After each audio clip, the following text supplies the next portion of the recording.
Hello and welcome to this presentation about project communications for Local Energy Scotland. My name is Rachelle Money and I'm the Director of Communications at Scottish Renewables. I work for a membership organisation which represents around 270 companies and individuals working in the renewable energy sector in Scotland. I've worked in the communications team at Scottish Renewables since 2009, and prior to that I was a journalist working for a number of national titles. So I'd like to think that I have some good insight into how the world of media works, having been on both sides of the fence.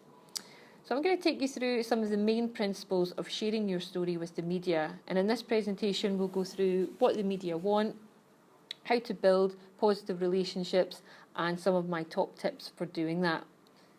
So first things first, why bother? Well, reaching out to the media and getting your story in local or even national press can help you achieve your goals or objectives. And depending what stage your project is at, your goals might be just to introduce your local community to your project and get them on board. It might be to attract new investors, or just celebrate the fact that you finished the project and you're now generating electricity. Or maybe actually you want to highlight that there's an issue that you've come up against that's preventing your project from moving forward. You might have problems with funding or procurement or planning.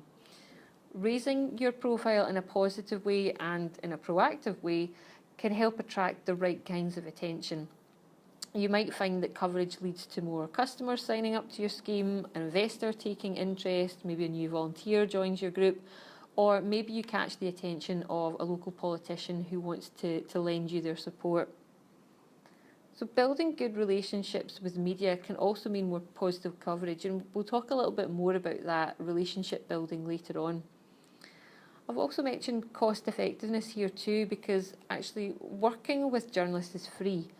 If you were to even take out a very small advert in your local paper, it would cost you a few £100s. If it was a Scottish national paper, it's a few thousand, and the UK nationals, you're looking at probably tens of thousands of pounds. So what do the media want? Well, journalists tend to want something that's new. Every story needs this. It's what we would call the hook, something that can capture the reader's attention and pull them into the story. If your project is the first of its kind, or it's the only one in Scotland, then of course that's great. And nationals and broadcast media would probably bite your hand off for that kind of story. Milestones can be another good news hook. So if you've just started to generate electricity, maybe you've signed a new contract, or you're only now able to invest in something for your community, then these are all good news hooks. Human interest is important too, and actually all your projects are local, so you're already ahead of the game. You already have an awful lot of human interest within your projects, and you should celebrate that. So start thinking about who's going to benefit from your project. Are you, for example, aiming to relieve fuel poverty in your community? Who are the residents, and can you get them on board with your media relations activity? Getting someone to talk about what impact your project is going to have on them personally adds colour to the story. It makes it come alive to the audience. This next bullet point about tangible information is something that I learned pretty quickly at Scottish Renewables. So for example, telling someone that a project is 100 megawatts, that's fine, but actually telling them that it's enough to power 55,000 homes, that's more tangible. And then taking that a little bit further, saying that it's enough to power all the households in South Ayrshire, well, that's even better. And journalists like statistics, they don't mind numbers, but you just have to make sure they mean something to the ordinary person on the street. And last but not least, visuals. Every newspaper, print or online, as well as broadcast, they love visuals. So that's a photograph, video, montage, infographic. Anything you have or maybe that you can set up is great. And sometimes actually having a good photo opportunity can be the difference between a small article at the bottom left-hand page of your local paper or the front page splash. It's important, so don't overlook it. So now that you've decided you want to engage with the media and you've got a good idea of the kinds of things that you think will make a good story, how are you now going to tell your story? Well, first off, you need to know who your audience is. Who are you trying to influence or communicate with? And is the media outlet you're approaching the most appropriate vehicle for you to reach that audience? If you want to share information about a new investment opportunity, then it makes good sense for you to tell business journalists at your local or even national paper. And if it's just a case of getting the word out in your local community about your project, then obviously local paper is the way to go. And remember that BBC Scotland and STB are doing more and more in terms of that local content, both online and in broadcast.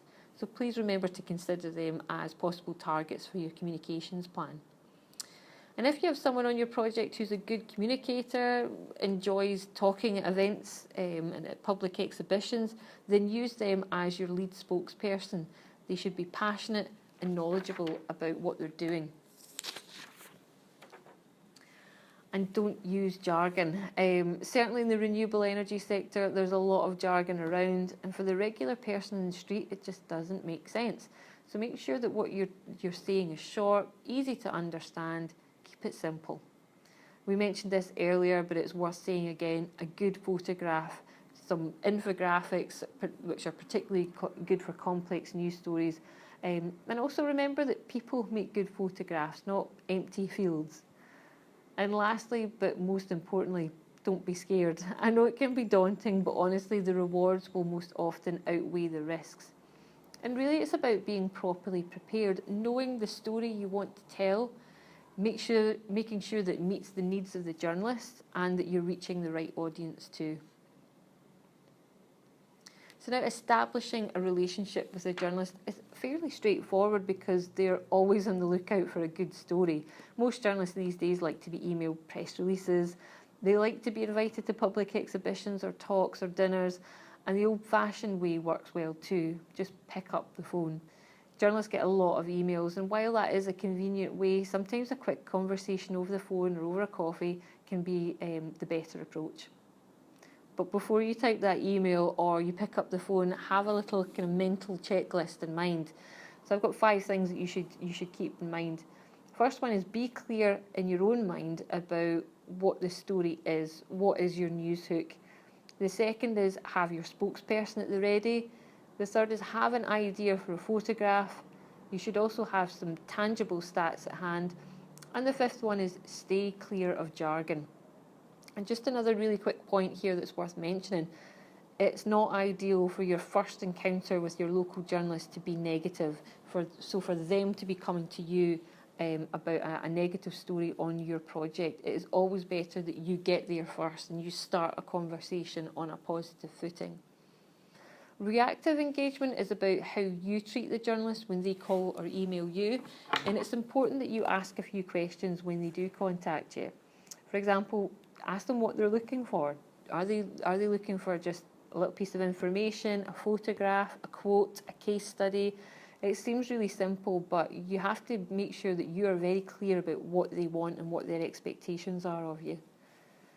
Ask them when they need it by. What is their deadline? Most journalists will say now, as soon as possible, but you should press them and say, what is your absolute deadline, so that you know how much time you really have to play with. And if you get an email, it's important you respond to it. Or you'll probably find an article written about your project that says so-and-so was unavailable for comment, and that can be really frustrating for all parties. Keep it positive. It is easier said than done, but even in the worst possible situation where a journalist or a newspaper has written a less than flattering story about your project, I would still encourage you to work with them. Work with that reporter, that editor, and try to engage with them. Keep the dialogue going if you can. Keep sending them updates, be available for comment or interview, be helpful, be consistent. And it's also worth saying that, you know what, these conversations are already happening about your project. So it's better that you are part of that conversation, or better helping to lead it in a positive and proactive way. So here are some of my top tips for you. First one is plan. Have a plan of action and ensure that you've got your colleagues and your stakeholders on board. Engage with a purpose. It sounds a bit obvious, but it's so important. Know what your goal is, what's your message, who your audience is, and how you're going to target them. Be available. So there's no point getting a journalist excited about your story and then finding out that your spokesperson is off on holiday for 2 or 3 weeks. And if a journalist has a deadline, that means you also have to manage your own priorities to make sure that they have a quote or interview on time. Be consistent. You should always have a list of facts about your project or even key messages in a document that that you're able to share with your whole team. There is nothing more frustrating for a journalist to ask the same question, like how many jobs are there, how much investment's being made, when will the project be complete, and get different answers each time. Being consistent also helps with you building trust, and building trust is priceless in these kinds of relationships. And follow up. It's nice to be nice. So always say thank you and say that you're looking forward to working together again soon. And in the situation where maybe the worst happens and it's a negative article, you can still follow up. It might be that you're following up with a request for a correction in the paper, or it might be that you're looking for a letter to the editor, or you want to write a column as your right of reply. And we've now come to the end of the presentation. So thank you for taking the time to listen. There are probably many more aspects of project communication I could talk about, but I hope this very brief introduction has been helpful. And please do drop me a line at Rachelle@scottishrenewables.com if you have any questions. So thank you.